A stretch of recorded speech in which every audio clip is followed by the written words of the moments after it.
क्यों कह रहा था कि हम इस समाज में रहते हैं जिससे कि और ये बहुत ही हमारे लिए थैंकलेस है और बहुत धिक्कारपूर्ण है हमारे लिए कि हम मोदी जी से बिना बात की उम्मीद करते हैं, क्योंकि हमने कभी charity begins at home and हमारे यहाँ होम में कभी चैरिटी और होम का कोई मतलब नहीं था हमारे में, ठीक है।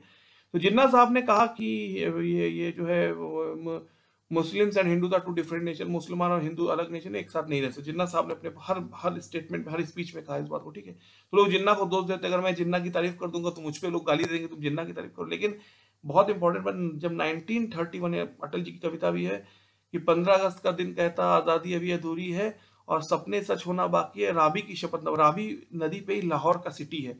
तो वहीं पर आपका पूर्ण स्वराज का रेजोल्यूशन कांग्रेस ने पहली बार लिया था 1931 में, पूर्ण स्वराज, उसके पहले डोमिनियन स्टेटस। तो पूर्ण स्वराज हुआ था। तो ये मत समझिए जिन्ना को अकेले मत दोष दीजिए, ये बहुत गलत काम है जिन्ना को। जिन्ना बुरे हो सकते हैं जिन्ना साहब, जिन्ना अंकल ने, जिन्ना साहब, लेकिन जिन्ना को अकेले, जिन्ना ने इसका तो विरोध किया, उसने तो कहा दो अलग नेशन चाहिए। इन 3 जनों ने इसका विरोध किया। जिन्ना ने किया था, भीमराव अंबेडकर जी ने किया था, उन्होंने कहा था होम रूल मूवमेंट के बाद की मैं बात कर रहा हूँ, और फिर आपका 31 की अंबेडकर, और फिर मास्टर तारा सिंह जो था 81 में, 84 में पंजाब में जो इतना भयानक सिविल वॉर या वायलेंस हुआ, उसकी शुरुआत आपकी 84 में नहीं होती, उसकी शुरुआत 1920s में होती है। इसका सबसे बड़ा प्रमाण है, आपका एविडेंस है कि मास्टर तारा सिंह जो थे, भीमराव अंबेडकर जी कह रहे थे द पूर्ण स्वराज मीन्स द, पूर्ण स्वराज का मतलब, पूर्ण स्वराज का तात्पर्य है हिंदुओं के अपर कास्ट का रूल। पूर्ण स्वराज का मतलब है ये।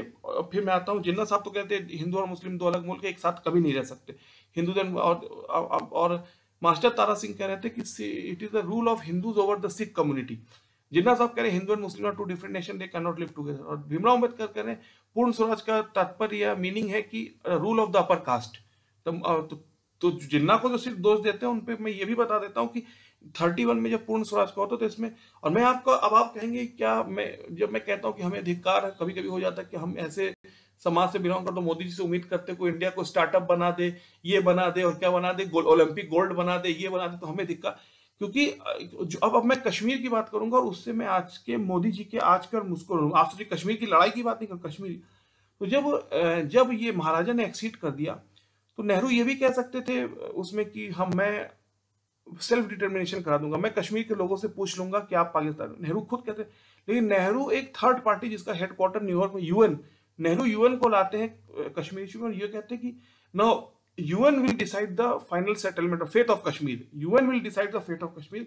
यूएन का रेजोल्यूशन आता है इसमें कि पहला स्टेप होता है कि पाकिस्तान पूरा पीछे हटेगी, आर्मी, इंडिया की मिनिमल फोर्स रहेगी, तब एक इम्पार्शियल एंड ट्रू प्लेबेसाइट होगा जो ये डिसाइड करेगा कि इंडिया, कश्मीर भारत को, कि पाकिस्तान को। फिर चाइना अटैक कर देते हैं, भुट्टो चाइना को जमीन दे देते हैं। फिर 65 की 72 में शिमला एग्रीमेंट में ये दोनों इसको बायलैटरलाइज कर लेते हैं, और ये लाइन ऑफ कंट्रोल को, लाइन ऑफ सीजफायर को दोनों लाइन ऑफ कंट्रोल मान लेते हैं, इतिहास का हिस्सा है। लेकिन जो मैं कहना ये चाहता हूं, जो नेहरू चाचा गए आपका, मैं कहना चाहता हूँ नेहरू चाचा गए आपका यूएन में, उसका आज के भारत से क्या संबंध है। आज जो आप देखते हैं कि जैसे कहते हैं ना, कोई बहुत अच्छे यूपीएससी के सर बता रहे थे कि ब्राह्मण सोचता है कि हम हमारे साथ इतना गलत हुआ, हम तो कुछ है नहीं, दलित या जो ऑप्रेस्ड क्लास, उसके ऊपर आप कुछ बोल दोगे आपको जेल हो जाएगा। मुसलमान हिंदू में तलवार की लड़ाई है, तो कौन इंडियन है यहाँ पर? कोई ब्राह्मण है, कोई दलित है, कोई हिंदू मुसलमान है, हाँ, कोई कोई कोई साउथ इंडियन है, कोई नॉर्थ इंडियन है, कोई पंजाबी है, कोई तमिल है, कोई बंगाली है, कोई मराठी है, कौन इंडियन है? ये बात सुनने में आता है, ठीक है। लेकिन मैं उससे बड़ी बात बता रहा हूँ, जो मंडल कमीशन के बाद जो पॉलिटिक्स शुरू हुई भारत में कि इतना कास्ट का, इस कास्ट का इतना वोट, कैलकुलेटर लेके आप बैठिए, जैसे यूपी का एक डिस्ट्रिक्ट समझ लीजिए पीलीभीत, अब वहाँ कितने मुसलमान समझ लीजिए, पीलीभीत का, या कोई एक नॉर्मल डिस्ट्रिक्ट ले लो, यूपी का नाम क्या लेते हैं, समझ लीजिए लखनऊ, या समझ लीजिए, हाँ लखनऊ ले लेते, या अलीगढ़ समझ लीजिए, मुस्लिम ज्यादा है थोड़े, तो अलीगढ़ मुस्लिम समझ लीजिए कुछ ज्यादा हुए। या फिर हिंदू समाज है, हिंदू समाज में जो Hindu with in Hindu society 52% OBC हैं, 24% 23% SC ST है, 8% ब्राह्मण बनिया ठाकुर है, सामान्य कैटेगरी या सवर्ण है, जनरल कैटेगरी है। तो अब ये कैलकुलेटर लेके बैठी, इसी हिसाब से इलेक्शन होगा। मोदी जी मूर्ख नहीं है, उन्होंने जो है कर्पूरी ठाकुर को दिया, तो एक वोट बैंक अपना साधा ओबीसी वोट बैंक, फिर स्वामीनाथन को दिया, तो द्रौपदी मुर्मू जी को बनाया, फिर अपना किसको दिया, जो है आपका, मैं नाम भूल रहा हूँ, कोई SC ST थे, कोई ओबीसी थे, आपका कर्पूरी ठाकुर जी को दिया। तो कर्पूरी ठाकुर जी को दिया, जैसा कि मैंने अभी भी 2 सेकंड पहले आपको शायद बताया था। तो वो भी एक कास्ट इक्वेशन को समझते हैं। वो प्राइम मिनिस्टर बहुत बड़े पॉलिटिशियन है भाई, देश को चला रहे हैं, ठीक है। तो ये है। तो जो मैं आपसे कहता हूँ, तो नेहरू जो कश्मीर को ले गए यूएन में, आप कहेंगे 1999 से प्रियेश जी नेहरू का क्या संबंध है 47 का? तो मैं आपको समझाऊं, जिन्ना साहब कह रहे हैं कि ये इंडिया जो है उसमें हिंदू बहुत पढ़े लिखे हैं। इसका भी मैं थोड़ा एग्जांपल देता हूँ। सर सैयद अहमद खान लिखते हैं कि जब पहली बार इंग्लिश एजुकेशन आया, इंग्लिश एजुकेशन, तो जो है हिंदू समाज तो था और मुस्लिम समाज भी था। तो मुस्लिम जो रिलीजियस मौलाना उलेमा कहते हैं, रिलीजियस जो लोग हैं मुस्लिम में, या मौलाना और उलेमा, स्पेशली जो रिलीजियस जो हेडशिप है आपकी मुस्लिम कम्युनिटी की, उसने कहा कि ये मॉडर्न एजुकेशन जो है वो धर्म के लिए, इस्लाम और हम जो है धर्म के लिए बहुत बड़ा एक खतरा है, बहुत बड़ा वो है। तो इसलिए हम लोग या तो हम मुस्लिम बच्चों को एजुकेशन में लाए ना, या तो मुस्लिमों को दाखिले को गवर्नमेंट रोके, ब्रिटिश गवर्नमेंट। इसलिए आप देखते हैं जब कांग्रेस का फॉर्मेशन 1985 में, तो आपको कौन, मोतीलाल नेहरू, WC बनर्जी, फिरोज शाह मेहता और स्ट्रिंग ऑफ आपके ये देवदास सिंह आप देखेंगे बैरिस्टर थे जो बड़े बड़े खानदान से होते थे, जो कांग्रेस को चलाते थे। लेकिन पहला जो मुस्लिम बैरिस्टर था वो था सर सैयद अहमद खान। मतलब सोचिए, मेरे हिसाब से एक सामान्य मैन में इंग्लिश एजुकेशन को अगर आप आधार मान ले, तो हिस्टोरिकली जब ब्रिटिश आए पहली बार इंडिया में ऑफिशियली 1757 में, बैटल ऑफ पलासी, कलकत्ता से 100, 200, 150 किलोमीटर ऊपर शायद पलासी करके जगह, वहां पर ये बैटल हुई थी, पलासी। हाँ, और 1857 पे ब्रिटिशर ने दिल्ली को कंट्रोल किया, जब 1857 की 1857 की लड़ाई हुई, ठीक है। इसीलिए मैं छोटा एग्जांपल, बिहार का जो ये है, ये हिंदी, बिहार को हिंदी उसकी स्टेट लैंग्वेज है, लेकिन बिहार को अगर एक सेंटर बोले, बिहार हर समय कैलकाटा सेंट्रिक रहा है। क्योंकि ब्रिटिश की जो जर्नी शुरू हुआ तो कैलकाटा या पलासी से लेकर, पलासी फिर बक्सर जो यूपी बिहार का बॉर्डर है, उसके बाद जाता है दिल्ली में। तो 1757 से 1857 100 साल लगे ब्रिटिश को कैलकाटा से दिल्ली तक को कैप्चर करने में, पहुंचने में। तो बिहार जो, मैं बिहार का और भी मैं बात करूं, बिहार हर समय कैलकाटा सेंट्रिक रहा है। मतलब मैं तो आप मैप देखिए, तो कैलकाटा से दिल्ली तक पहुंचने ब्रिटिशर्स को 100 साल लगे। 1757 to 1857 नेताजी का वो भी था, नेताजी के आजाद हिंद फौज का, हम दिल्ली जाएंगे, अपना हिंद बनाएंगे, और सुभाष जी हम शान हिंद आ गए, ठीक है। ये मैं कहना चाहता हूँ प्रियेश होने के नाते आप लोगों से, ठीक है। तो क्यों नेहरू का कश्मीर को यूएन ले गए? क्योंकि अब जिन्ना साहब कह रहे हैं कि पुलिस में, रेलवे में, सब गवर्नमेंट में, टीचर में हिंदू समाज 90%, उसमें भी अपर कास्ट का बहुत। अगर आप और भी देखिए, जो बॉलीवुड है उसमें सबसे बहुत प्रसिद्ध कौन थे आपके, अशोक कुमार गांगुली बंगाली ब्राह्मण थे, ठीक है। और आपका क्रिकेट में सुनील गावस्कर मराठी ब्राह्मण थे, ध्यानचंद जी ठाकुर थे, उत्तर प्रदेश के ठाकुर थे। तो अगर आप सब स्फीयर को देखेंगे तो 90 to 95% आपके अपर कास्ट हिंदू उस समय थे। उनकी पॉपुलेशन सिर्फ 7% थी, या 7% भी मेरा मानना है, क्योंकि उसमें 25% मुसलमान भी थे भारत में, पाकिस्तान जब था भारत का हिस्सा।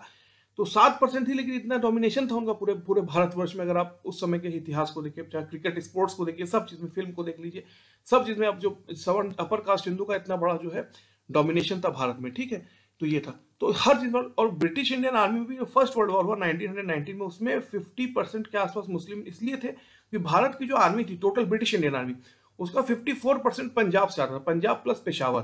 तो इस एरिया में सिख, जैसे सिख देखिए, बहुत 2% सिख थे, लेकिन जब 47 में पहली बार आर्मी बनी तो 2% पॉपुलेशन सिखों की थी, 18% वो आर्मी में थे। तो इसी इतना भयानक रिप्रेजेंटेशन था। तो इसीलिए जो आपका पंजाब और पेशावर जो भारत का हिस्सा जो उस समय था, उस हिस्से के कारण भारत में इतनी बड़ी मुस्लिम आर्मी में मुस्लिमों की इतनी बड़ी जनसंख्या थी।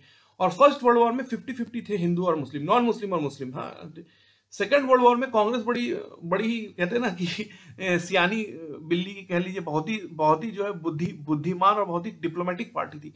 कांग्रेस ने कभी भी ब्रिटिशर्स का सीधा ना विरोध किया, लेकिन कांग्रेस ने हिटलर को बहुत गाली दी कि वो बहुत बुरा आदमी है, उसने बहुत गलत काम किया, जेनोसाइड, फासिस्ट, नाजिस्ट, हिटलर को सब कुछ कहा, बहुत बुरा कांग्रेस। और स्पेशली कांग्रेस में जो लेफ्टिस्ट लोग थे, उन्होंने तो यहाँ तक कहा कि नेताजी ने जो हिटलर का साथ लिया, ये बहुत ही अनुचित है, ठीक है।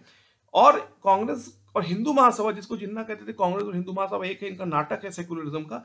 हिंदू महासभा ने पूरे इंडिया में कैंप लगाया कि हमको 40 से 47 में जो वर्ल्ड वॉर हुआ, हमको हिंदू, तो और हिंदू पढ़े लिखे थे ज्यादा, मैं आपको बता रहा हूँ। तो जो आर्मी आपकी मोटा मोटी आपकी 13 लाख से जो 25 लाख की आर्मी, मेरा जो मानना है 13 लाख से 25 लाख की आर्मी थी भारत के सेकेंड वर्ल्ड वॉर खत्म होने के बाद। 25 लाख से 24 लाख प्लस, तो 13 से 24 करीब करीब दोगुना होता है, 2 टाइम्स। तो ये जो दोगुना आर्मी बढ़ी इंडिया की 13 से 24, इस मोटा मोटी मतलब आज तक, या गूगल नहीं था कि मैं हर बात एकदम एक्यूरेट बोल दूं, तो इतनी जो इंडिया की आर्मी बढ़ी, तो स्ट्राइक रेट, जो हिंदू पढ़े लिखे बहुत थे तो उनको, तो जो हिंदू महासभा ने कैंप लगा और आर्मी में लोगों को इकट्ठा करना शुरू किया। तो इसी कारण जब सेकेंड वर्ल्ड वॉर खत्म होता है 1945 में, तो हिंदू जो आपकी नॉन मुस्लिम आबादी, नॉन मुस्लिम है, वो करीब 68 to 70% इंडियन आर्मी में थे। तो चाहे आप पुलिस लो, स्टेट पुलिस, चाहे आप एजुकेशन इंस्टीट्यूट, यूनिवर्सिटीज, चाहे आपका सारे गवर्नमेंट, रेलवेज, ये जो सारे थे, इसमें तो 90% हिंदू थे ही थे। लेकिन आर्मी जो एक ही चीज जिसमें हिंदू मुस्लिम बराबर थे फर्स्ट वर्ल्ड वॉर में, उसमें भी सेकंड वर्ल्ड खत्म होते होते 70% आपके या 68% आपके हिंदू आ चुके थे। तो सब मिला के गवर्नमेंट, जिसको गवर्नमेंट सर्विसेज कहते, उसमें हिंदू एक्सट्रीम नंबर पे थे। तो जिन्ना, तो ये अब जिन्ना साहब ने कहा कि अगर क्योंकि आप जानते हैं democracy will of the people, democracy indicates will of the people, or democracy means will of the people. So in democracy the elected will of the people is supreme। Shah Bano case को राजीव गांधी ने टर्न ओवर कर दिया, आपने पढ़ा होगा, ठीक है। तो जिन्ना कह रहे थे एक हिंदू देश में मुसलमानों के साथ जस्टिस नहीं हो सकता। जैसे आपको 1931 का मिल गया ना कि भीमराव अंबेडकर, मास्टर तारा सिंह और जिन्ना, तीनों ने कहा कि पूर्ण स्वराज के हम, जिन्ना ने तो कहा सीधा कि ये दो अलग नेशन है। भीमराव अंबेडकर जी ने कहा पूर्ण Swaraj means the rule of the upper caste, और तारा सिंह ने कहा कि पूर्ण Swaraj means the Sikh community will be ruled by the Hindu. तो इन तीनों ने 1931 में इसको अपोज करते हैं। इसको अटल जी कहते हैं 15 अगस्त का दिन कहता है राबी की शपथ अधूरी है। राबी नदी पे जो ये लाहौर सिटी है, great city of Lahore, Delhi से थोड़ी दूर पे 400 किलोमीटर शायद मोस्ट प्रोबेबली है, ठीक है, ये 400 450 किलोमीटर होगा, ठीक है। तो ठीक है, जो मैं प्रियेश होकर आपसे, प्रियेश या मैं जो खुद से आपसे बताना चाहता हूँ ये चीज़, तो मैं जो खुद से प्रियेश होकर ये आपको समझाना चाहता था अभी बात, कि जो आज का हम 2024 का जो सिनेरियो देख रहे हैं कि हर एक कोई डिस्ट्रिक्ट लीजिए, यूपी का, उत्तराखंड का, हाँ आप जाते इतने परसेंट मुसलमान है, इतने परसेंट ओबीसी, इतने SC ST, इतने जनरल है, ये आप कैलकुलेट करते इलेक्शन के पहले। तो इसका क्या संबंध है कश्मीर से और नेहरू जी कश्मीर को लेकर?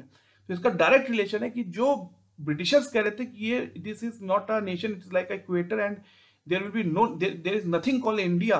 India, how can you combine a Punjabi, Tamil etcetera, Marathi, Bengali, Manipur, and how can you come in Brahmin, Bania, Thakur, Dalit and Hindu, Musalman, Sikh and Christian. तो this is not a nation. ये जो ब्रिटिश कह रहे थे, तो अब जिन्ना पार्टीशन हुआ था, ऐसे हिंदू मुस्लिम रिलेशनशिप बहुत टेंस में थे। तो जिन्ना कह रहे हैं कि एक हिंदू रूल्ड स्टेट में मुस्लिम कभी भी जस्टिस नहीं पा सकता, वो कभी भी इक्वल तो हो ही नहीं सकता, जस्टिस नहीं पा सकता। इसीलिए नेहरू जब गए यूएन में, क्योंकि उसमें माउंटबेटन हेड थे, आर्मी चीफ हेड थे, सब ब्रिटिश लोग टॉप मोस्ट आपका इंटेलिजेंस यूनिट के हेड थे। तो नेहरू जो यूएन गए, इसका तात्पर्य ये, इसका मतलब ये कि एक बाहरी ताकत, जिसको कहते हैं, हमारा कॉन्स्टिट्यूशन की कॉपी पढ़िए जिसमें लिखा है social secular republic democratic where is justice liberty fraternity. हर कॉन्स्टिट्यूशन, जो फ्रेंच कॉन्स्टिट्यूशन या यूरोपियन कॉन्स्टिट्यूशन में liberty fraternity and equality primary corner stone है या प्राइमरी बेस ग्राउंड है। लेकिन जस्टिस इंडिया में है from the concept of imperialism, और इंपीरियल जस्टिस की इतना बड़ा देश में है, इसमें एक इंपीरियल पावर चाहिए, बाहरी ताकत चाहिए जो कि सबको बराबर करेगा। जैसे कि अगर मैं क्रिकेट टीम इंडिया की बात करूं, तो पंजाब का जो प्रोविंस है उससे हरभजन सिंह और युवराज सिंह बहुत लोग प्यार करते हैं। धोनी को बिहार से लोग प्यार करते होंगे, आपका साउथ से अश्विन को, सचिन और आपका गावस्कर जी को महाराष्ट्र से। तो इसी के कारण जो है, अगर आप देखें तो इसी के कारण हर समय डिस्ट्रीब्यूटेड इंडिया एक कॉन्सेप्ट है, ठीक है, यूनिफॉर्म या सिंगल इंडिया कॉन्सेप्ट होना बहुत कठिन है। तो जो आज हम देख रहे हैं कि आप एक यूपी के, उत्तराखंड के, या समझ लीजिए हिमाचल के किसी, कुछ भी, या कौन सा, बिहार सबसे अच्छा, बिहार के किसी भी डिस्ट्रिक्ट को आप अगर उसकी तुलना करें तो हर में कितने मुसलमान हैं, कितने ब्राह्मण है, दलित है, ठाकुर है, ये देखा जाता है, ओबीसी, SC ST है। तो इसका जो आज 2024 का है, इसका रिलेशन कश्मीर से इसलिए है कि नेहरू जो कश्मीर को यूएन में ले गए, उसका कारण ये था कि एक बाहरी ताकत, एक इंपीरियल फोर्स आएगी कश्मीर में, वो डिसाइड करेगी कश्मीर का भविष्य क्या। क्योंकि हिंदू मेजोरिटी एक गवर्नमेंट में, हिंदू मेजोरिटी स्टेट में, हिंदू रूल्ड स्टेट में कश्मीर को, मुसलमानों को भी जस्टिस नहीं मिल सकता। ये जिन्ना कॉन्सेप्ट था, और इसको काउंटर करने के लिए नेहरू चाचा का यूएन, और यूएन को UN military observer group Kashmir में, दोनों तरफ कश्मीर में, वो दे वर सीटेड देयर, उनका प्रेजेंस था यूएन मिलिट्री ऑब्जर्वर ग्रुप का इन दोनों तरफ ऑफ कश्मीर। तो नेहरू चाचा जो 1949